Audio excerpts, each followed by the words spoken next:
Hello दोस्तों, स्वागत है आपका अपने YouTube channel only study centre 2.0 में। तो इस वीडियो में हम लोग क्लास 11th का केमिस्ट्री का मोस्ट इम्पोर्टेंट क्वेश्चन को देखने वाले हैं, जो कि आज आपके एग्जाम में देखने को मिल सकता है। तो आज आप लोग का फिजिक्स और केमिस्ट्री का एग्जाम है, तो फिजिक्स का मैंने पहले ही अपलोड कर दिया है, आप लोगों ने नहीं देखा होगा तो उसे भी देख लीजिएगा। और फिजिक्स का मॉडल पेपर भी मैंने सोल्व कराया है, तो उसे भी आप लोग देख लीजिएगा, चैनल पर सब अवेलेबल है। और यहाँ पर हम लोग केमिस्ट्री के देखने वाले, जो कि बहुत ही ज़रूरी है, आप लोग इसे देख करके जरूर जाइएगा, इससे क्वेश्चन आप लोग का भिड़ेगा। और इससे पहले भी मैंने कराया है, उसे भी देख लीजिएगा। तो चलिए वीडियो को स्टार्ट करते हैं। और वीडियो को स्टार्ट करने से पहले हमारे चैनल पर नए हो तो चैनल को सब्सक्राइब कर लीजिएगा, साथ ही बेल आइकन को प्रेस कर लीजिएगा और वीडियो को भी अपने दोस्तों के पास शेयर कर दीजिएगा। और वीडियो थोड़ा लेट से आ रहा है, तो इसका कारण है कि मेरा हेल्थ सही नहीं है, अभी फीवर हुआ है मुझे, तो फिर भी मैं आप लोग को वीडियो प्रोवाइड कर रहा हूँ, तो आप लोग इसको देख करके जरूर जाइएगा। तो चलो हम लोग यहाँ पर इसको स्टार्ट करते हैं। तो यहाँ पर पहला नंबर वाला क्वेश्चन देख लीजिए, क्या दिया गया है कि the maximum number of electrons in a subshell for which L is equal to 3 is. तो L बराबर 3 दे रखा है, मान वाले उपकोष में इलेक्ट्रॉन की अधिकतम संख्या होगी। अधिकतम संख्या बनाना है, बताना है, और हमको L यहाँ पर दे रखा है 3। तो चूँकि हम लोग जानते हैं कि L बराबर कहाँ से कहाँ तक होगा, L 0 होता है, L 1 होता है, L बराबर 2 हो सकता है, L बराबर 3 हो सकता है। L बराबर 0 होता है तो हम लोग बोलते हैं इसको S कक्षक, S इसको बोलते हैं P, इसको D और इसको बोलते हैं F। ठीक है। और यहाँ पर जो है तो L बराबर 3 दे रखा है, यानी कि F होगा।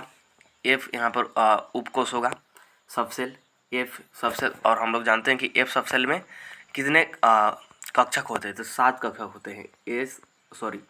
F उपकोष में 7 कक्षक होते हैं। 7 कक्षक होते हैं, 7 कक्षक होते हैं, मतलब कि कितने इलेक्ट्रॉन होंगे, क्योंकि एक कक्षक में 2 इलेक्ट्रॉन होते हैं, आप लोग ये जानते हैं, आप लोगों ने चैप्टर में पढ़ा। तो यहाँ पर 7 कक्षक है, इसे इलेक्ट्रॉन की संख्या कितनी हो जाएगी, 14 हो जाएगी। आप लोग हमेशा याद रखिएगा, L बराबर 0 से 0 1 2 3 होता है, और L बराबर 0 पर S, फिर 1 पर P, और 2 पर D, और 3 पर F होता है। और F में चूँकि 7 कक्षक होते हैं, इसलिए 14 इलेक्ट्रॉन हो जाएगा, क्योंकि एक कक्षक में 2 इलेक्ट्रॉन। और ये भी इंपॉर्टेंट है कि एक कक्षक में 2 इलेक्ट्रॉन होता है, ये भी पूछ सकता है, तो इसे भी आप लोग याद रख लीजिएगा। तो यहाँ पर इसका राइट आंसर क्या आ जाएगा, ऑप्शन नंबर डी हो जाएगा, यानी कि 14।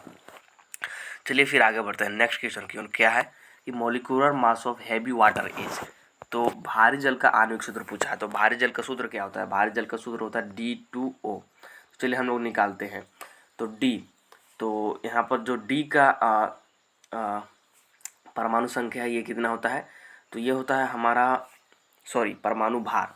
D का परमाणु भार कितना होता है, तो ये होता है 2। तो 2 इंटू 2 कर देंगे, क्योंकि D2 है, यानी कि 2 D है, तो 2 इंटू 2 कर देंगे, प्लस यहाँ पर है ऑक्सीजन। तो ऑक्सीजन का परमाणु भार कितना होता है, तो ये होता है 16। तो दोनों को जोड़ेंगे तो 2 दूनी के 4 और 16 कितना हो जाएगा, 20, और ये आ जाएगा ग्राम में, यानी कि 20 ग्राम। कौन सा ऑप्शन राइट हो जाएगा, यहाँ पर देख लीजिए, ऑप्शन नंबर यहाँ पर आप लोग का सी राइट हो जाएगा, सी। नेक्स्ट क्वेश्चन है 3 नंबर वाला, क्या है कि which of the flowing concentration unit depends on temperature. निम्नलिखित में से कौन सी सांद्रता इकाई तापमान पर निर्भर करती है। मतलब कि तापमान पर यहाँ पर निर्भर करने वाला सांद्रता बताना है। तो इसका राइट आंसर क्या हो जाएगा, इसका राइट आंसर हो जाएगा मोलारता, यानी कि ऑप्शन नंबर 1, यानी कि मोलारिटी। आप लोग याद रखिएगा मोलारिटी, इसे आप लोग यहाँ पर ध्यान से देखिएगा, क्योंकि यहाँ पर थोड़ा थोड़ा बस फर्क है। तो यहाँ पर ऑप्शन नंबर 1 हो जाएगा। क्यों अब ये हुआ, ये समझिए आप लोग। जो मोलारता होता है, यानी कि मोलालिटी, इसको हम लोग कैपिटल M से डिनोट करते हैं, और इसका सूत्र क्या होता है, तो विलय में विलय की मोलों की संख्या, ऊपर होता है विलय की मोलों की संख्या, तो यहाँ पर मैं शॉर्ट में लिख दे रहा हूँ मोल संख्या, बटे नीचे होता है बिलियन का द्रव्यमान आयतन में, और लीटर में। तो लीटर में होता है, तो हम लोग अगर आयतन को गर्म करेंगे तो ये तापमान पर तो निर्भर करेंगे, क्योंकि ये लीटर में है, यानी कि ये लिक्विड ही होता है। लिक्विड को हम लोग टेम्परेचर देंगे तो ये गर्म हो जाएगा, और अगर इसे ठंडा करेंगे तो ये ठंडा हो जाएगा। तो ये टेम्परेचर पर तो निर्भर कर ही रहे हैं, यानी कि ऑप्शन नंबर यहाँ पर कौन सा राइट हो जाएगा, ऑप्शन नंबर ए राइट हो जाएगा।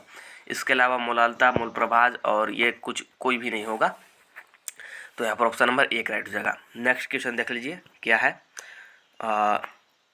यहाँ पर कौन सा क्वेश्चन है, 4 नंबर वाला, क्या है कि the value of quantum number for 2p orbital are.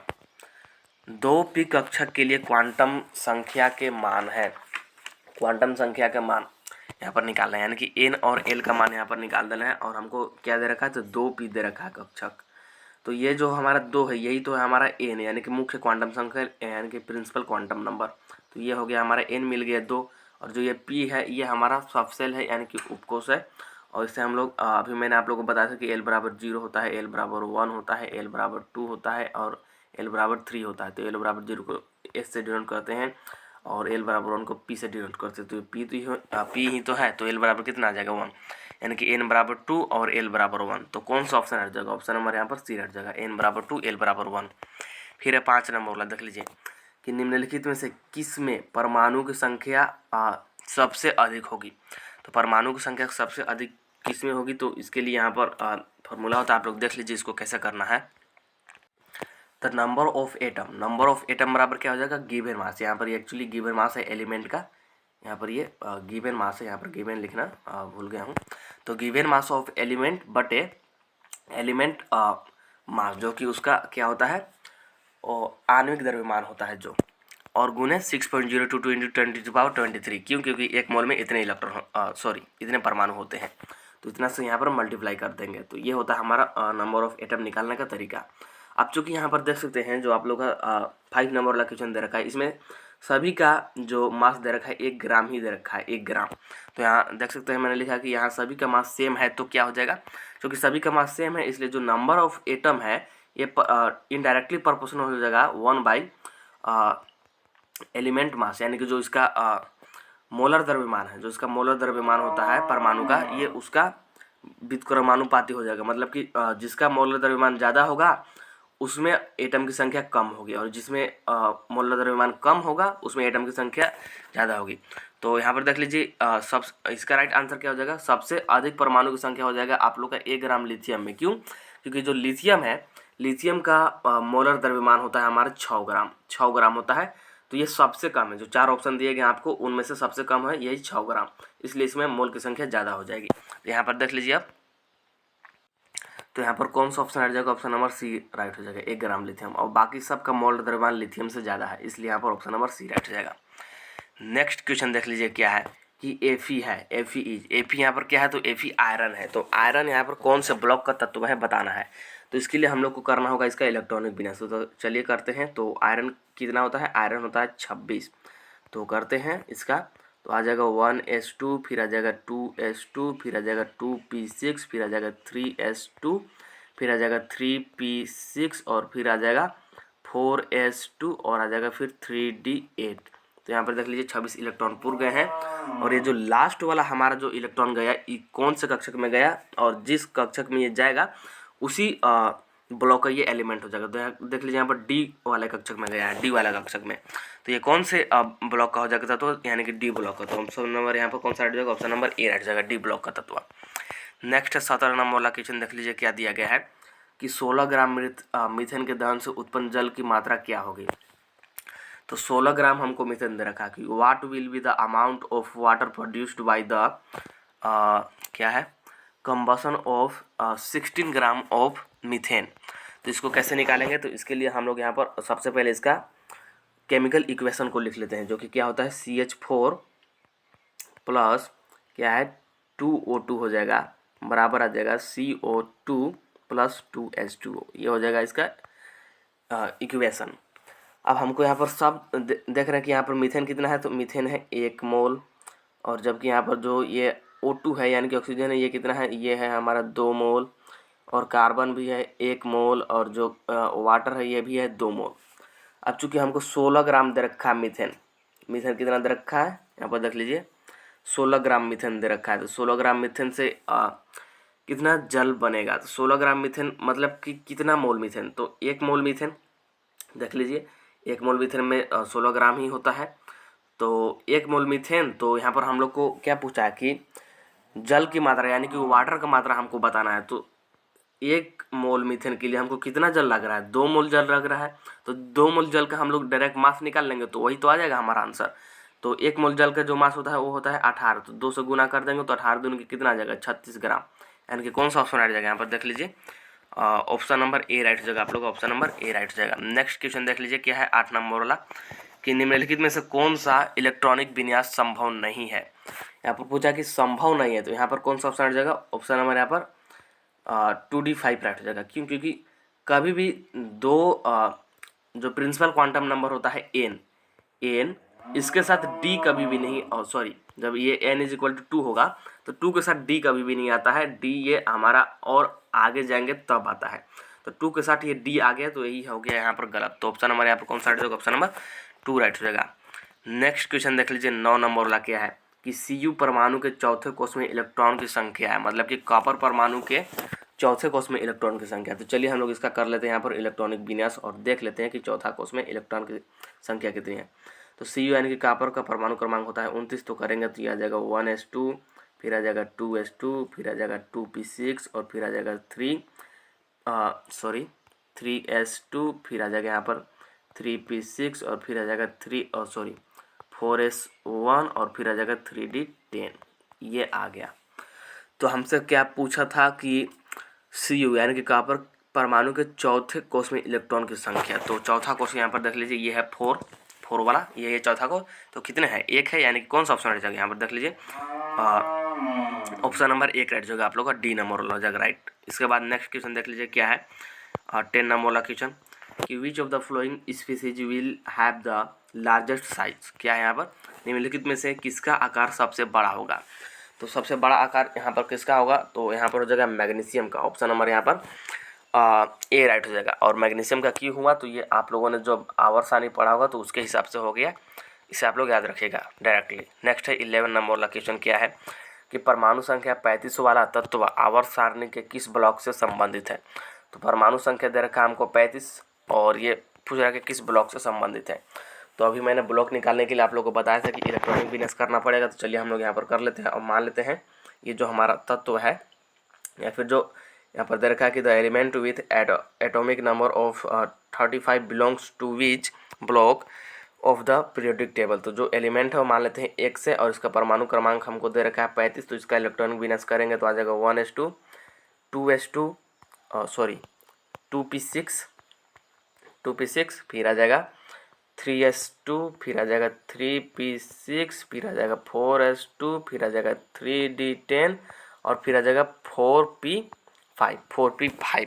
तो देख लीजिए यहाँ पर p ब्लॉक आया लास्ट में p ब्लॉक आया, तो कौन से ब्लॉक हो जाएगा? यानी कि p ब्लॉक। तो ऑप्शन नंबर यहाँ पर बी राइट हो जाएगा। नेक्स्ट क्वेश्चन है 12 नंबर वाला, देख लीजिए कि परमाणु क्रमांक 129 वाले तत्वों का IUPAC नाम होगा। तो ये बहुत ही सिंपल होता है, आप लोगों को यहाँ पर कुछ याद रखना होगा। जो 1 होता है इसको हम लोग डिनोट करते हैं अन से, UN अन से, और जो 2 होता है इसको डिनोट करते हैं हम लोग BI यानी कि बाई से, और जो 9 होता है इसको हम लोग डिनोट करते हैं EN से। तो ये एक्चुअली सबका अलग अलग होता है, यहाँ पर 1 से 10 तक का अलग अलग होता है, आप लोगों ने चैप्टर में पढ़ा होगा। तो फिलहाल आप लोग यहाँ पर इतना याद रखिए। तो हमको क्या दे रखा है? 129 दे रखा है। तो 129 को कैसे लिख सकते हैं? 129 को लिख सकते हैं अन, फिर हो जाएगा बाई और फिर जाएगा इन और इनियम, लास्ट में इनियम हम लोग जोड़ते हैं, ये आप लोगों ने सीखा होगा। तो यहाँ पर देख लीजिए, यहाँ पर आ गया अन बाई इन इनियम। अब हमसे यहाँ पर पूछा क्या था? संकेत पूछा था, प्रतीक। सबसे पहले इसका लिख देंगे यू, यहाँ पर कैपिटल यू लिखेंगे, सबसे पहले कैपिटल यू होता है, इसके बाद सब स्मॉल आएगा। अब यहाँ पर है इसके बाई के लिए लिख देंगे बी और इनियम के लिए लिख देंगे ई। तो UBE, और जिसमें कि यू होगा हमारा कैपिटल। तो कौन सा ऑप्शन हट जाएगा? यहाँ पर देख लीजिए, ऑप्शन नंबर बी हट जाएगा आप लोग का, UBE।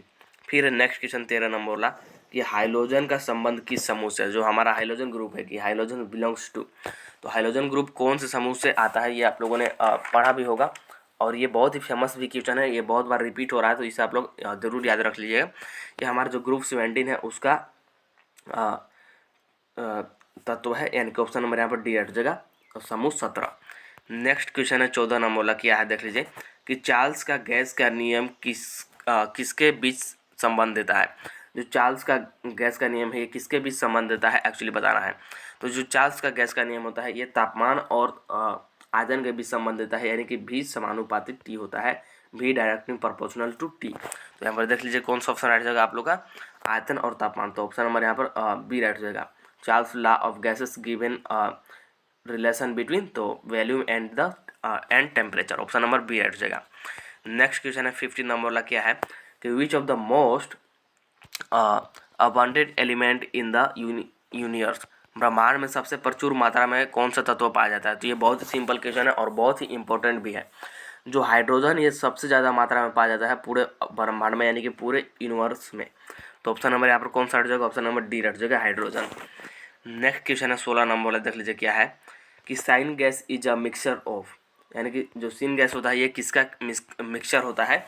तो जो ये मिक्सचर होता है ये होता है H2 प्लस CO यानी कि कार्बन मोनोऑक्साइड। तो ये इसका मिक्सचर होता है। तो कौन सा ऑप्शन हट जाएगा यहाँ पर? देख लीजिए ऑप्शन नंबर सी हट जाएगा, सी। नेक्स्ट क्वेश्चन है यहाँ पर, देख लीजिए क्या है 70 नंबर वाला कि how many hydrogen bonded water molecules are present in CuSO4 into 5H2O।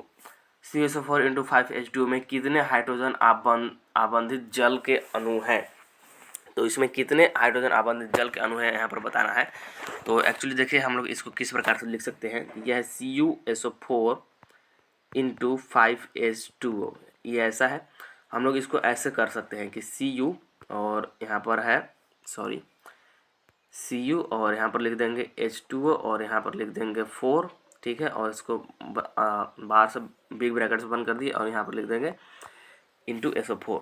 तो यहाँ पर जो H2 है इसमें एक अणु हो जाएगा, एक अणु, यानी कौन सा ऑप्शन हट जाएगा यहाँ पर? देख लीजिए ऑप्शन नंबर ए हट जाएगा, ऑप्शन नंबर एक अणु। नेक्स्ट है 18 नंबर वाला, क्या है देख लीजिए कि which of the flowing carbon is most stable. निम्न में से किस कार्बोनाइड का अस्थायित्व सबसे अधिक है? सबसे अधिक अस्थायित्व बताना है।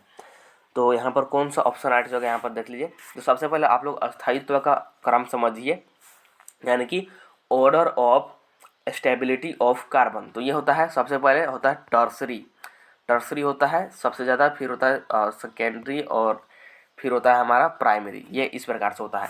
तो यहाँ पर आप लोग ऑप्शन नंबर देख लीजिए कौन सा यहाँ पर देख लीजिए यहाँ पर CH3 जो यहाँ पर 3 बार दे रखा है और प्लस C, एक्चुअली यही होगा। अब कैसे होगा देख लीजिए, यहाँ पर ये C प्लस है और CH3 है, मतलब कि तीनों तरफ से CH3 लगा हुआ है, यहाँ भी और यहाँ भी। तो यहाँ पर देख लीजिए ये कितने कार्बन से डायरेक्टली जुड़ा हुआ है? 1 2 3 कार्बन से, यानी कि ये क्या हुआ? ये टर्सरी हो गया। तो यही तो मैंने बताया कि सबसे ज़्यादा टर्सरी अस्थायित्व होता है, यानी कि सबसे ज़्यादा स्टेबल टर्सरी वाला होता है। तो यहाँ पर ऑप्शन नंबर बी राइट हो जाएगा। नेक्स्ट क्वेश्चन है 19 नंबर वाला, क्या है कि the best and latest technique for isolation for purification and separation of organic compound is. तो कार्बनिक यौगिक के पृथक्करण, शुद्धिकरण और शोधन की सर्वोत्तम और न्यूनतम तकनीकी है। तो सबसे सर्वोत्तम और न्यूनतम तकनीकी बताना है तो ये होता है क्रोमेटोग्राफी, यानी कि ऑप्शन नंबर डी राइट हो जाएगा, chromatography, option number D right हो जाएगा। इसे आप लोग याद रखिएगा। नेक्स्ट है 20 नंबर वाला, क्या है कि CaCO3 इज नोन एज, मतलब कि CaCO3 कहलाता है। तो ये क्या कहलाता है? इसे चूना पत्थर भी बोलते हैं और इसे लाइम पत्थर भी बोला जाता है। चूना को ही लाइम बोला जाता है, इसलिए यहाँ पर कौन सा ऑप्शन हट जाएगा? ऑप्शन नंबर डी राइट हो जाएगा, लाइम स्टोन। तो इस वीडियो में इतना ही, और इसके आगे का पार्ट यानी कि 21 नंबर क्वेश्चन से मैं आप लोगों को नेक्स्ट पार्ट में करा दूंगा। और वीडियो पसंद आया हो तो वीडियो को लाइक करना नहीं भूलिएगा, क्योंकि वीडियो बनाने में बहुत ही मेहनत लगती है। और साथ ही चैनल को भी सब्सक्राइब करके रख लीजिएगा, आपको रेगुलर सॉल्यूशन मिलता रहेगा। तो चलिए मिलते हैं नेक्स्ट वीडियो में।